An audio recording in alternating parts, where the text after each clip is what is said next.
بسم اللہ الرحمن الرحیم۔ ہمیں ہدایت کی دعا مانگتے رہنا چاہیے، اپنے لیے بھی اور دوسروں کے لیے بھی۔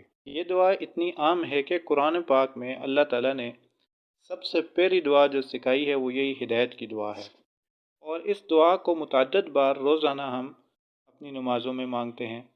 اہدنا الصراط المستقیم، اے اللہ ہم کو ہدایت دے سیدھے راستے کی۔ اور ہمیں ہر چیز میں ہدایت کی ضرورت ہے۔ آخرت کے لیے تو ہمیں ہدایت کی ضرورت ہے ہی ہے، لیکن دنیا کے لیے بھی ہمیں ہدایت کی ضرورت ہے۔ ہر چیز میں ہم ہدایت کے محتاج ہیں، رہنمائی کے محتاج ہیں۔ تو ہر چیز میں ہمیں ہدایت کی رہنمائی کی ضرورت ہے، اور جو انسان اللہ تعالیٰ سے ہدایت کی دعا مانگتا رہتا ہے تو اللہ تعالیٰ اس کو ضرور قبول فرماتے ہیں اور اسے ہدایت عطا فرماتے ہیں۔ ایک مشہور کرکٹر ہیں محمد یوسف، اور یہ پہلے عیسائی تھے۔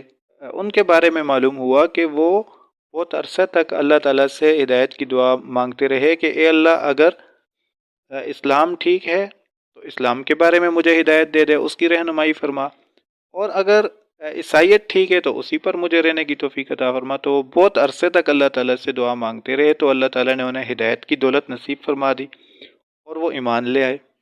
اسی طرح استاد محترم شیخ الاسلام حضرت مولانا مفتی محمد تقی عثمانی صاحب دامت برکاتہم العالیہ نے ایک واقعہ لکھا ہے، اور اپنے بیانات میں اس کو بیان بھی فرمایا ہے۔ حضرت فرماتے ہیں کہ ایک پاکستانی شخص تھا جو بیرون ملک گیا، اور وہاں اس نے جا کر کچھ عرصے کے بعد عیسائی لڑکی سے شادی کر لی، اور اس کے بعد لاپرواہی کے ساتھ اپنی زندگی گزارتا رہا۔ لیکن اس کے بعد جب اس کے بچے ہوئے اور وہ بچے بڑے ہوئے تو وہ عورت ان کو عیسائی بنانے لگی۔ تو اب اس کو یہ فکر ہوئی کہ یہ تو میرے بچے عیسائی بن رہے ہیں، تو اس نے حضرت شیخ الاسلام صاحب دامت برکاتہم العالیہ کو خط لکھا اور اس میں اپنی فکر مندی ظاہر کی۔ حضرت شیخ الاسلام صاحب نے اس کو اپنی ایک کتاب بھیجی، اس کا نام ہے عیسائیت کیا ہے، اور یہ بتایا کہ اپنی اہلیہ کو بتائیں کہ یہ کتاب پڑھیں اور ان کے سامنے رکھ دیں، وہ پڑھ لیں گی، اور ساتھ یہ بھی بتایا کہ اپنی ہدایت کے لیے دعا کرتی رہیں۔ اور اس کے بعد وہ اس کتاب کو پڑھتی رہیں اور اللہ تعالیٰ سے دعا بھی کرتی رہیں۔ تو اس کے بعد اس شخص نے دوبارہ حضرت کو خط لکھا اور یہ عرض کیا کہ ہم ایک مرتبہ گاڑی میں جا رہے تھے تو بیوی نے کہا کہ روک دو گاڑی اور مجھے کسی اسلامک سینٹر میں لے جاؤ اور مسلمان کرو۔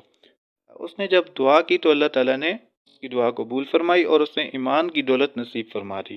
ہدایت کی ہمیں ہر چیز میں ضرورت ہے، لہٰذا ہمیں ہدایت کی دعا مانگتے رہنا چاہیے۔ ہدایت کے ہم ہر چیز میں محتاج ہیں۔